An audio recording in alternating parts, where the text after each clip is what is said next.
Let's be clear that higher education emphasis on lecturing is a waste of time in the age of YouTube. Right? Why should the same lecture be repeatedly given everywhere on the planet over and over again? But you do not need to create these gigantic hundreds of acres of campuses where young people have to come and spend 4 years. Why? The rules work, the taxes are light, you as an entrepreneur have a good place to take risks. People who are doing R&D get their patents fast. That is my job. My job is not to guess where those patents will come from or where the next entrepreneur will come from. So maybe they are saying UPSC is a shortcut to a good life. No, I literally put in that same effort into anything else. You will have a good life. That's the point I'm making to you. Your probability of getting a good life in literally anything else is higher.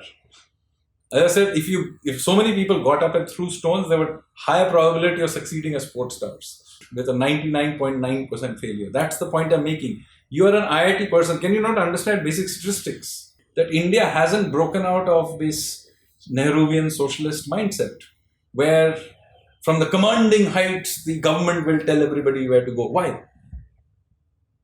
Right? It's your job to know what's going to happen next. It's not my job. Ask the scientists.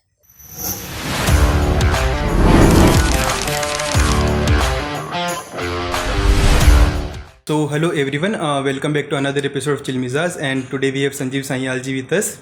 He is currently member of Economic Advisory Committee to the Prime Minister. He is a historian and economist. Sir, बहुत स्वागत है. Pleasure to meet you. Sir, I think first of all we will have to do two episodes. First for the economist and second for the historian. No, you can mix them up if you wish. Yes, sir. Actually, there is integration also between history and the economy also. So, sir, first question which I want to ask is, how do you define yourself, as a historian or a bureaucrat? I'm not a bureaucrat anyway. Okay. I'm a technocrat. So I am an economist by profession, and that's what I do. Indian government has had a long tradition of technocrats like myself who have joined the government from outside, and I've spent lots of time here. So there have been people like Vijay Kelkar, Montek Singh Ahluwalia, Manmohan Singh was a technocrat. There's a long tradition of bringing in economists. So in that sense, I'm following a well-trodden path. Also, sir, I would love to know about the integration of understanding of your history into your role as economic advisor also. So there are two things. One is at the intellectual level and one is at the operational level. See, first thing you've got to understand what I'm trying to do. I've said this before, that what we are trying to do is not just rebuild an economy. We're trying to rebuild a civilization. Now, obviously, the economy is an important part of it, but there is a wider aspect of what we're trying to do.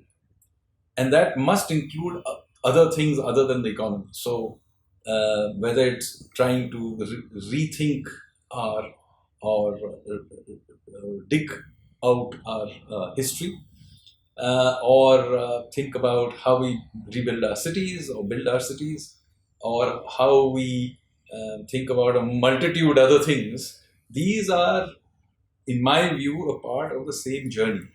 So the fact that I'm attempting right now to build a 5th century ancient ship is also part of the same effort as my effort to do, say, process reforms or cleaning up the banks.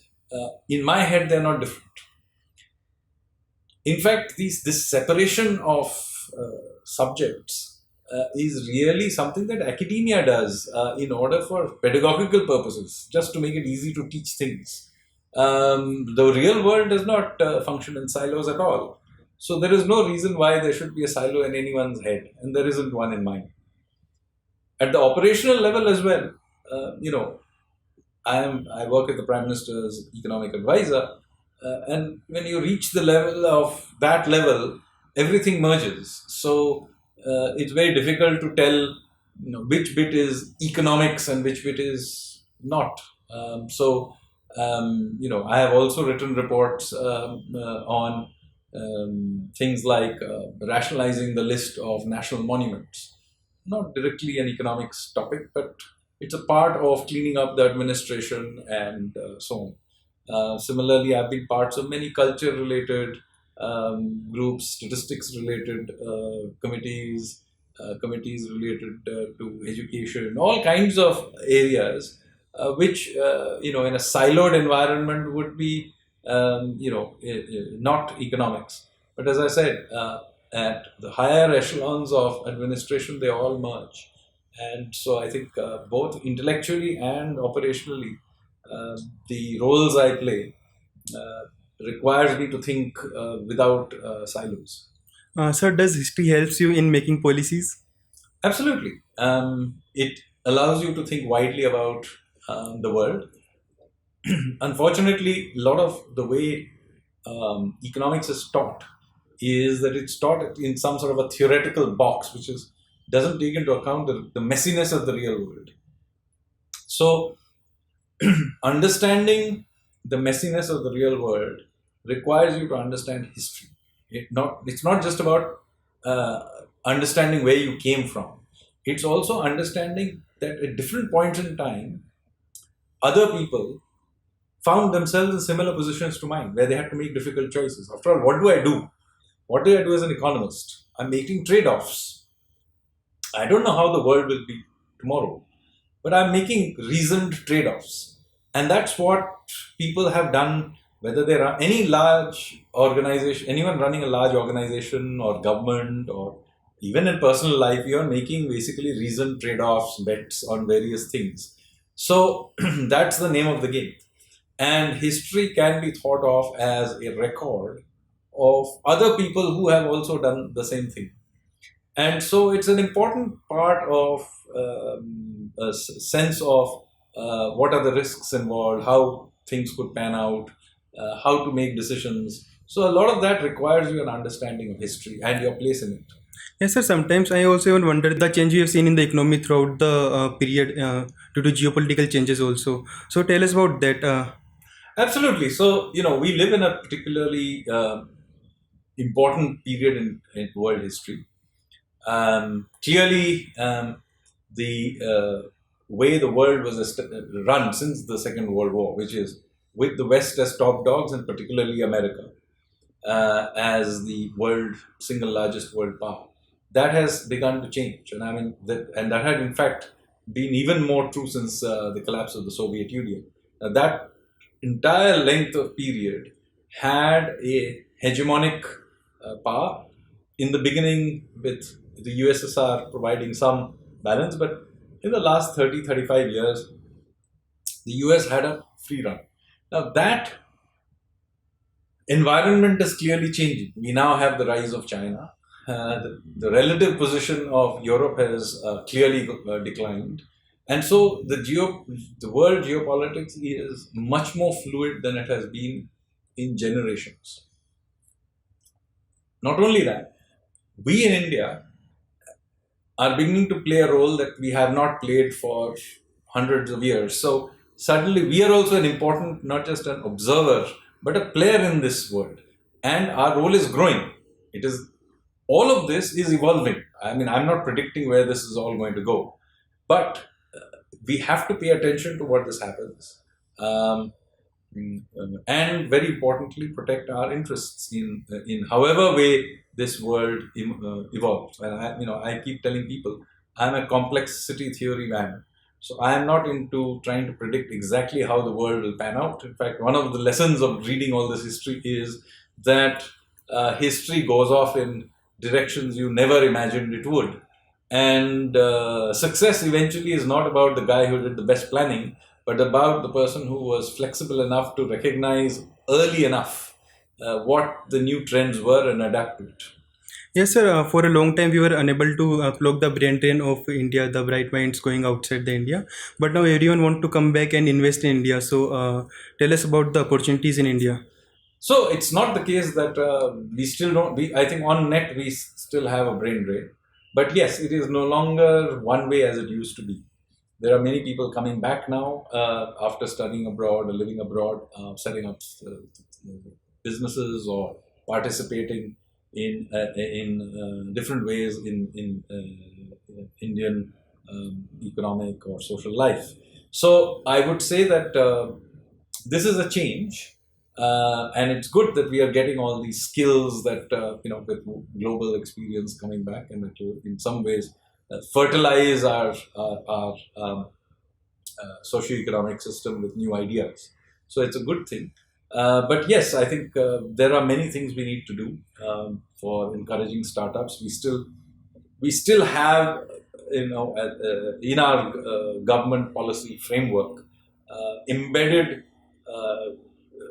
suspicion of startups and innovation and so on. And some of it has simply got to be dug up and dug out. A lot of this is done in the name of some misplaced socialism, but um, I think some of it is just pure envy, very frankly. But we now need to change that, because in the end we need to recognize that wealth creation does not happen through government action. The government's job is to create the framework in which other people act. So think of us as BCCI. Okay, our job is to make sure that the field is nice, the team has been selected, the two umpires have been organized, competing teams are there. It is not the job of the government in most areas to actually play the game. Sir, since you have talked about framework, but a few days back I was discussing with my friend who is a founder. So he was telling that Indian tax policies do not favor startups. No, no, as I said, embedded in a lot of our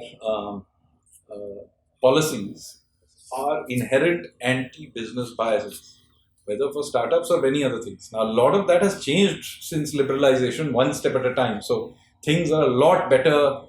With each passing year, they have become better. But what I'm trying to say is that even after all of this, there are still many, many inherent biases in our system. And one of the reasons we are unable to completely get rid of them is because a lot of the underlying rhetoric and the biases in our bureaucracy, as I said, some of it is simply driven by envy in some cases, but it has to be kind of unwound, and we have to have a culture of allowing for. Even today, a lot of our political rhetoric continues to have this sense that the rich are somehow bad. The guy who's sort of, there's something particularly suspicious about somebody who did a startup or something and failed. Somehow we tend to he failed because we see it as a moral failing, not as somebody who just happened to take a risk and it went wrong. The way to a society which is successful should see business failure is that here is a person who got up, tried to do something, and has discovered that that particular path does not lead anywhere. So in a sense, should be seen as somebody who went out there and said, "Acha, don't do it this way." So now society is free to try some other way out. So in a sense, that person is a pathfinder and pathbreaker. Instead, we see business failure as some sort of a moral failure. That is totally wrong. Yes, sir, we are seeing a wave जहाँ पे people are trying new things and taking risks. But sir, at the same time, the recession which is going on and there is unemployment in also, and I sometimes think that we are heading toward a jobless economy where we can see the inequality in income and the wealth is getting centralized. So let me contradict you by saying that is absolutely not the case. This is not shown by any statistics. There is unemployment in the country. Given our demographics, there's been always a large number of unemployed people. The solution to that is not to stall this growth process. In fact, there is only one way known of generating jobs, which is growth, and driven primarily by private sector driven growth, because that's where the taxes will come from. There is no known case of successful state driven growth that was sustained. So ultimately, we need a dynamic private sector that is expanding. Now, the government also needs to play a role in this, which is to create ease of doing business, to create infrastructure. And you can see we are creating enormous amounts of infrastructure, and that also generates jobs. But I disagree with you that somehow this is not generating jobs. There are more jobs today in all kinds of different areas than there have ever been. I actually grew up in 1970s, 80s India. I remember there used to be literally no other jobs other than government jobs, and a few private sector jobs, but they were also mostly sarkari type jobs. I mean, if anyone remembers the private sector of the 1980s and early 90s, the private sector also in India was almost sarkari. So the extraordinary number of interesting jobs that are now available in India is an order of magnitude larger than ever before. Now, should it grow? Absolutely. So the idea is to keep growing it. Unfortunately, what has happened is that there has been a rhetoric that is being created. Ki Adani Ambani, or Tata Birla. Now, I grew up actually in Kolkata, and I grew up with this Tata Birla rhetoric, which is the predecessor of Adani Ambani rhetoric. And let me say that in the end, the likes of Thomas Piketty are not going to generate the jobs. It is going to be large industry. Our job is not to berate billionaires and entrepreneurs who are job creators. Instead, we should encourage and have more of them. We are 1/6 of the world's population. Well, we deserve 1/6 of the world's billionaires. That should be our target. And all these people who have a problem going on and on about how there's something not so kosher about having Indian billionaires, go and look at who funds them. They're funded by Ford Foundation, Rockefeller Foundation, UMEDR, George Soros's Open Society. Who are these people? These people are all billionaires. Ford was a billionaire, Rockefeller was a billionaire, Soros is a billionaire, UMEDR is a billionaire, Bill Gates is a billionaire, right? They're all happy to take their money and celebrate these people. But they have a problem with Indian billionaires. So basically, it's a form of racism. Right? We should celebrate all these people, but we cannot celebrate Indian billionaires. Why not? My problem is that why just Adani, Ambani, Tata, Birla? We should have 500 more of them.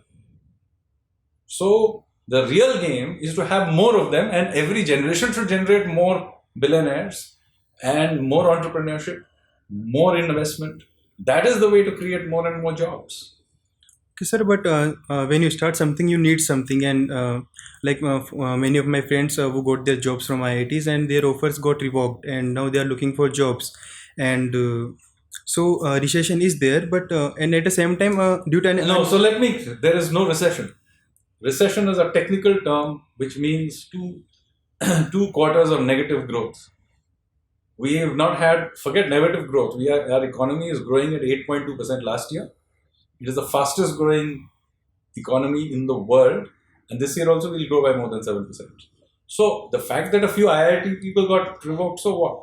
I mean, IITians don't have a God-given right to jobs. You have been given some of the best education in the world.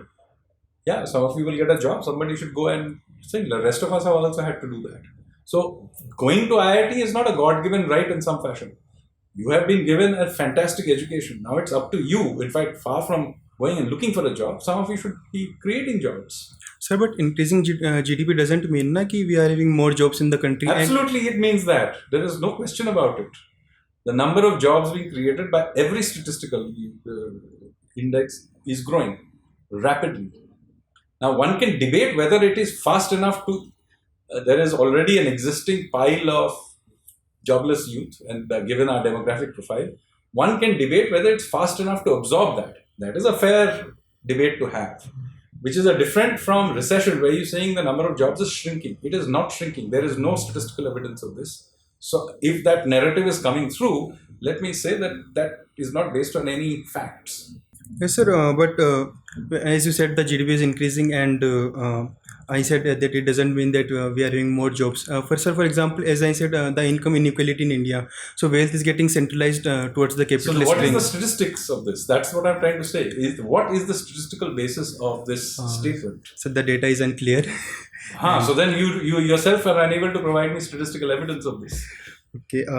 So, sir, you do you think that the Indian education system should be revamped to meet the demands of the changing economy to get I good personally jobs? think that not just India, but the worldwide, whether we like it or not, tertiary education sector is going to be completely changed. It will change whether we like it or not.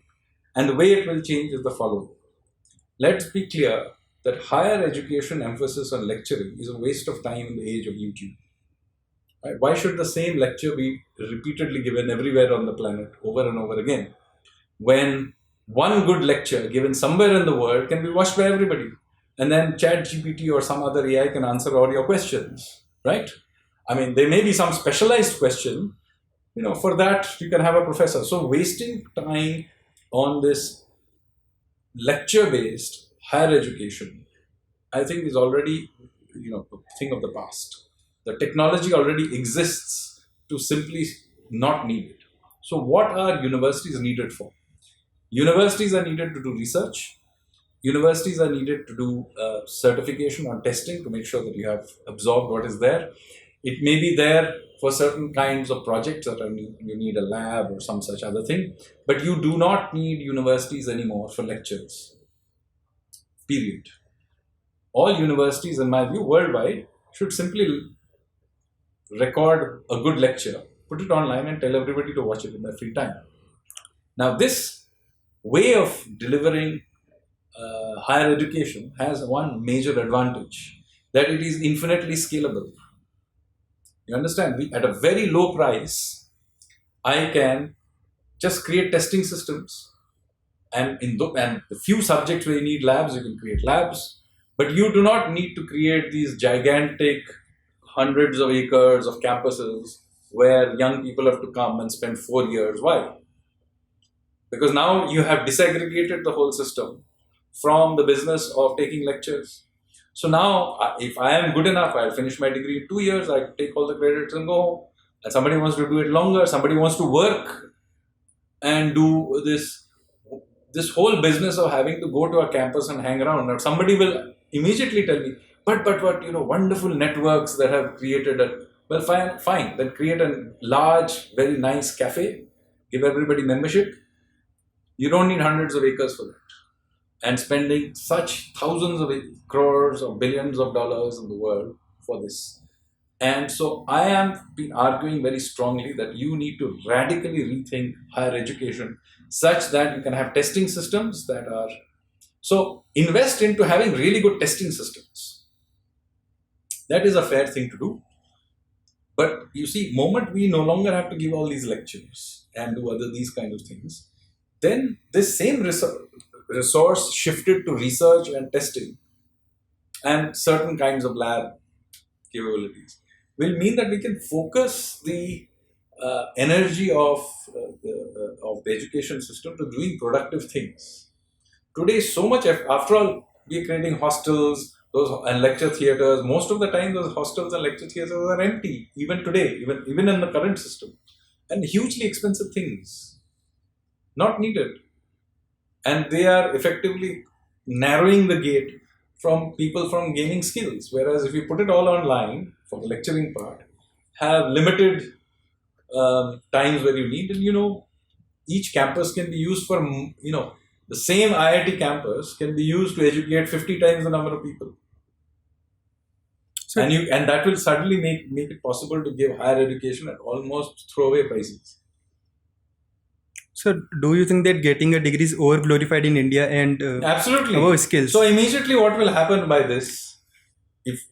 What I just said is, you take your degree now because you're no longer wasting time. You see, the reason you cannot give all kind of new degrees is because of the way we are stuck in this lecturing system.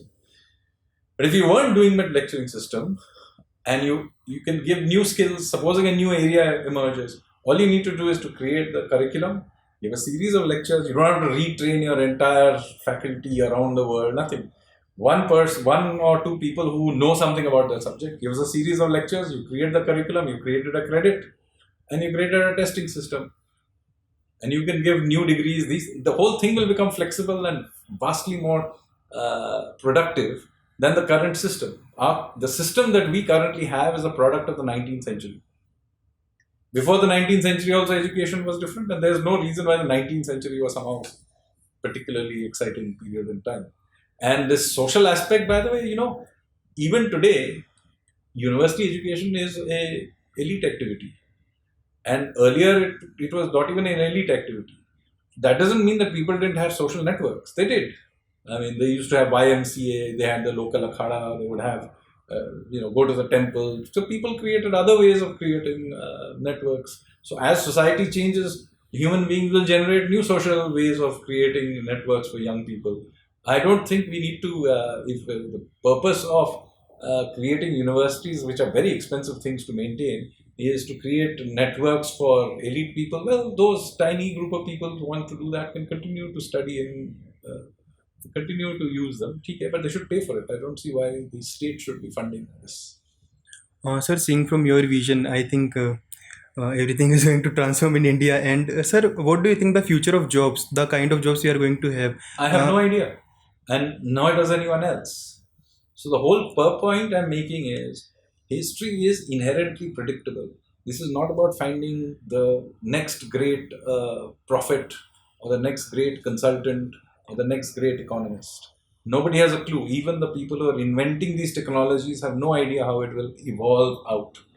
So just like it was not possible 20 years ago to think of social media influencer or podcast host as being jobs, but today they are well-paying jobs. So really wealthy people are and have made lots of money as social media influencer, right? So point is that new jobs will emerge out of this. I just have no way of predicting what it is. Sir, do you think So to finish that thought, therefore, flexibility will always beat your ability to predict where things will go. That's the point I'm making. So our education system, our labor markets, our government policies must focus on flexibility, not in our ability to predict the future. Sir, do you think degrees, civil services is also over glorified in India?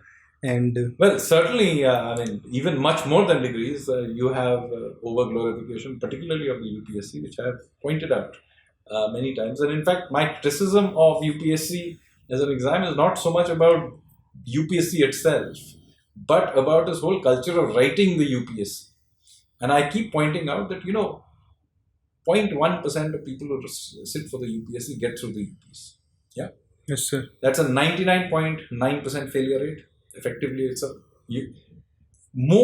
almost everybody it's literally almost 100% failure rate, right? So okay, those who get through, fine, that's that good luck to them. But what about the 99.9% who don't, who have spent sometimes 5-6 years preparing? It's not cheap. You have to get yourself a room in Kota or Mukherjee Nagar or some such place, pay coaching classes, your living expenses, and 5 years of your prime of your life. And that too, they are not the average kid or even the dumb kids in the class who are doing this. Every family is sacrificing this effort for the brightest kid or the village school. The brightest kid is the one that is being put up for this. So what is happening? We are taking our brightest, putting them into an activity where they have near certain failure, putting enormous family resources behind it, and using up their 5 years or more, sometimes 6-7 years of youthful energy. Now, I have pointed that out repeatedly. Literally anything else will succeed better. Okay, if so many lakhs of people even got up every morning and spent those many hours throwing sticks and stones and kicking a ball, we would get more gold medals in the Olympics. Right? Yes. And literally, all those guys began to do, let's say, they set up businesses or wrote books or did anything. You'll have more successful writers, you'll get more successful entrepreneurs. I mean, even, no matter how outlandish your startup idea, your likelihood of success is more than 0.1. Right? Yes, sir. So why are people expending all this energy? And most of these people are not even interested in becoming bureaucrats. Okay, they are doing it because it's just a culture of doing it. In fact, they are under parental pressure or whatever, or peer pressure to do this. It's just something they are doing. And, a large number of them, after they succeed, are quite disappointed with their life as a civil servant because they didn't want to be civil servants in the first place. But so this huge amount of national energy on something that has near failure, I just find it astounding, waste of time. And this is not a joblessness or something. All these people are, many of them already have jobs or have offers. These are the brightest of the bright. So this is not a joblessness problem. This is a classic example of a cultural problem. So I'm trying to solve it culturally by talking that, look, this is a sheer absurdity. So maybe they are saying it's like a drug addiction. And there are many people who, after succeed, they get into the UPSC, but they get a service that they didn't want. They again take the exam. Even though there are 1200 people that succeeded, wo, abhi main 800 hu, main wo se 400 banunga. I mean, you've got to be kidding me. I said, this is the behavior of a drug addict. So maybe they are saying UPSC is a shortcut to a good life. No, I literally put in that same effort into anything else. You will have a good life. That's the point I'm making to you. Your probability of getting a good life in literally anything else is higher. As I said, if so many people got up and threw stones, there were higher probability of succeeding as sports stars or anything else. So, but the number of aspirants we have in India, like the students. So that's the point I'm making. Why? If all those people try to set up a business, you would get a success rate of more than 0.1%. Yes, See, sir. then Sir, what would if I fail in business or? yes, you're already failing. You're almost certain to fail as a UPSC aspirant with a 99.9% failure. That's the point I'm making. You are an IIT person. Can you not understand basic statistics? Sir, but when I come from a village background, so तो ठीक है, village background पे आ रहे हो, आप UPSC लोगे, you're almost certain to fail. So why don't you do something else where you may also fail? So what? Why is the failure in some other field somehow more catastrophic than becoming a UPSC failure? Why? What I'm trying to tell you, why can't, this is a basic statistics, no? That literally you doing anything, you can go back and become a farmer, you may succeed better. yes, sir. But I personally talk to many bureaucrats, and many of them have left their high-paying corporate jobs, and then again No, they that's their entered into choice. UPSC. I am not talking about them at all. This is a classic example of misunderstanding statistics. Okay.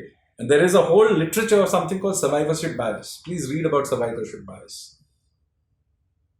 Therefore, those who got through that 0.1% are not the people to be even discussed this problem that I'm trying to solve. Sir, in India, still bureaucracy is the thing that affect day-to-day lives of many people. Yeah, that in itself is a problem. That's a problem which is about administrative reforms, and there should be a long discussion about why Indian bureaucracy has such a large amount of power over day-to-day lives of people. That is a long and important discussion to have, and I have strong views that the Indian state has unfortunately given too much power. And it's not just about the bureaucracy, the judiciary and many other things. There's a long discussion to be had. That's a completely different discussion from the point I'm making here, is that makes no sense to have such a large number of people writing the UPSC exam. And that is really a social problem in my view. And it has made our coaching system, the people who run these coaching classes, giving them weight. They've become too big, too rich. They are now running their own advertising campaigns, giving all these YouTube motivational lectures. Many of them are ridiculous. I mean, I saw a couple of them. They're actually former IRS officers who worked for 10 years or something, resigned and decided to set up a coaching class. And I said, this is in itself a sign, right? The person actually succeeded through the thing that he claims should be done, getting other people to do, but has himself resigned, set up a coaching class and making crores. I mean, think about it. I mean, it is not uncommon to charge something like 4 lakhs for a coaching course, right? And getting 1,000 students is not a big deal. तो आप calculate कर लो 40 करोड़ मिलेगा आपको साल में. So, and there is no way they are spending more than 5 crores on that. So that's completely ridiculous. It's the most exploitative imaginable business in which your wards or people who are your customers are almost 100% likely to fail. So as I said, this is like selling drugs. So, but this, as you said that this has been a culture, and same we can talk about JEE, NEET or other exams also. No, but at least there the success rates are on a totally different scale. And people are doing, yes, We are a large population, but you see what is happening. You have to remember that the system there can expand. If you have a good exam system for NEET, then and there is large amount of demand, new institutions can be created. We cannot hire more than a certain tiny number of IAS officers, IPS officers. The numbers of that is never going to increase very much. Even if we needed more of them, it'll increase by instead of a few hundred, it'll be a little bit one more hundred of them. It will not change the statistics in any appreciable way. Because you don't want so many bureaucrats. Why do you want any more? So you don't need them, right? So here the gateway cannot open. Whereas there is no problem having more doctors, there's no problem having more engineers, there's no problem having more entrepreneurs. The country probably needs more of all of these things. So what's the problem? Whereas you don't need more bureaucrats. So this gateway cannot expand. Sir, but what about selecting the best candidates and? So you can have a debate about whether the test is good, not good. That's a different debate altogether. Sir, which sectors do you believe that will drive the next phase of growth in India? How do I know? Sir, you have a principle. No, that is exactly the nub of the problem. Why do you think people in government should know this? My job is not to know what the next sector is going to be. My job is to make sure the rules work, the taxes are light, you as an entrepreneur have a good place to take risks, people who are doing R&D get their patents fast. That is my job. My job is not to guess where those patents will come from or where the next entrepreneur will come from. And the fact that in India, people like yourself and from the private sector ask government this is itself the cultural problem. You will have these, go to these, CII or FICCI or Startup India, whatever. Stand on stage and somebody from the audience says, "Sir, can you tell me what is the next great sector in India?" And I genuinely get annoyed. You are the Confederacy of Indian Industry. You are FICCI. You are supposed to know. Why should I know? The fact that you are asking me tells me that India hasn't broken out of this Nehruvian socialist mindset, where from the commanding heights, the government will tell everybody where to go. Why? Right? It's your job to know what's going to happen. It's not my job. Ask the scientists. Ask the entrepreneurs. Why should government know where it is? Once in a while, there may be a sector where government is needed for some reason. All these years, space was one such sector. So, ISRO was there, did a good job. Even there, we have opened it up. I mean, look at NASA NASA is an infrastructure company now, right? The cutting edge of it is being done by likes of Elon Musk. Same thing will happen in these sectors. Some new sector will appear where government may need to be the initial entrepreneur. Such things exist, but they are very marginal and occasional.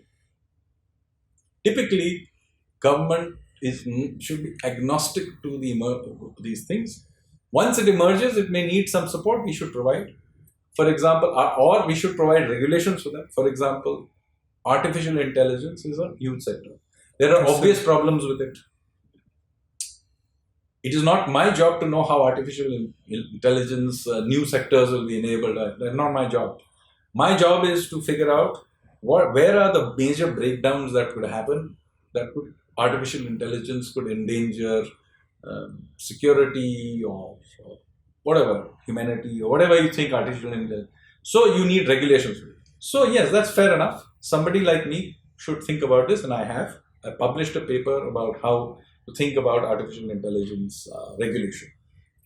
And you can read it. It's on our Prime Minister's Economic Council website. But very importantly, I have not anywhere there tried to predict where artificial intelligence is going. It's not my job. And if I knew it, I would be Elon Musk. I'm not. So don't you think that government is sometimes behind? That is exactly the point. It is behind. That is why it shouldn't be asked to. All governments are behind by definition. So when new technology comes in a market, then we regulate the laws. Then we form the laws. Exactly. That is exactly what you should expect. If the person is a bureaucrat, he has told you that he is not at the cutting edge of science. Why do you blame a bureaucrat for not knowing where it is going? Right? So he's responding to the situation. That is how it should be. The problem that I am trying to fix in your head is that we have this bizarre idea which society has imbibed, ki mai baap balayenge, and I'll tell you where it comes from also. It's a very deeply rooted colonial problem. We were ruled for so long by foreigners who told us what to do. The Turks, the Mughals, the British, and so on, that we have said that those people sitting in positions of power, government, they must know where it all goes. Because, we thought, oh, the British ICS officer knew because he represented the advanced civilization of power and they knew where technology was going, right? This has been inherited into later post-colonial bureaucracy. That is why it is still in our head. But this is part of decolonization. Why do you expect government, civil servants to know where technology is going? We have no idea. And it's not even our job to know. That is the point I'm trying to. You should go to IIT. Those IIT, you are in IIT. Why don't the IIT people know? Why are they asking us? The very fact that you are asking, an IIT person is coming and asking, an economist about where it is all going, tells me what the fundamental problem of thinking like this is. It is not my job to know. If I knew, I wouldn't tell you anyway. I would make the patent and become a billionaire. Sir, what is the current focus? What is the ideology of the current government, and what is your ideology? So I can't speak for the government. You can go and ask the political establishment of that. I can tell you how I personally think about the world. And I've told many people that my own thinking is driven by something called complexity theory and complex adaptive systems frameworks, which basically sees the world as the net outcome of unpredictable interactions between vast numbers of different things.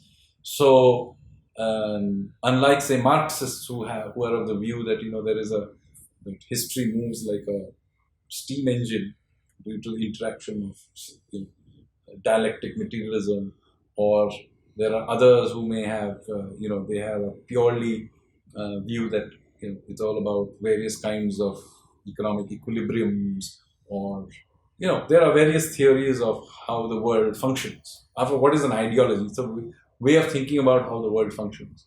I think the world functions as a complex system. And since you're from IIT, maybe you've learned complexity maths, so Yes, you may be aware. So I'm basically thinking about a non-deterministic complex system and how it evolves. So this is a world of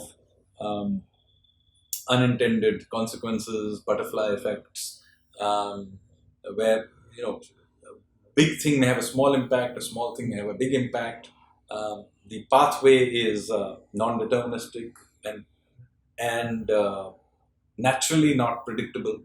So it's not about having better models of prediction. These are not predictable. So the question here is, in that environment, how do you navigate it? And so a lot of my thinking is driven by this framework. So I am therefore, and a lot of what I may talk to you today is driven by this. So first of all, I am extremely suspicious of people who think that they know exactly how the world will go. I'm not the person to come to with astrology. I fundamentally cannot see how it can work. I am also equally suspicious of economists who make these grand predictions about the world. I mean, a few things are a little more predictable, like maybe demographics or something which are slow moving. But by and large, most things in economics are also not. I do not believe even technologists who have invented a technology, knowing how that technology will influence the world. If you go back 20 years and talk to the people who invented social media, their view was that now that everybody can talk to everybody else, what you will end up with is that the world ideologically will move to the middle, because now you can't have extreme views because everybody can talk to everybody else. Go back to the original inventors of social media, Zuckerberg, and all these people said, the world will be a better place because everybody can talk to everybody. No, what in fact happened is that we got these algorithm-driven tribes that were created who have echo chambers, right? So all I'm trying to tell you is, don't even believe the inventors of a technology about how their own technology will evolve. So since I'm dealing with a much more unpredictable, complex, messy world, therefore a lot of what I advocate, as you will see, is that I advocate flexibility, flexible systems over huge investments in prediction capabilities. For most things, you're flex. I therefore, I'm the guy who will invest in having better earthquake-proof buildings rather than spend enormous energy in trying to predict when the next earthquake will happen. That's the way I would think about the world, and therefore I'm much more interested in, for example, the legal system, in contract enforcement. So I keep making the people, why do I do that? Because in an unpredictable world, things will go wrong. So how you clean up things that go wrong all the time, for me, is a very important part.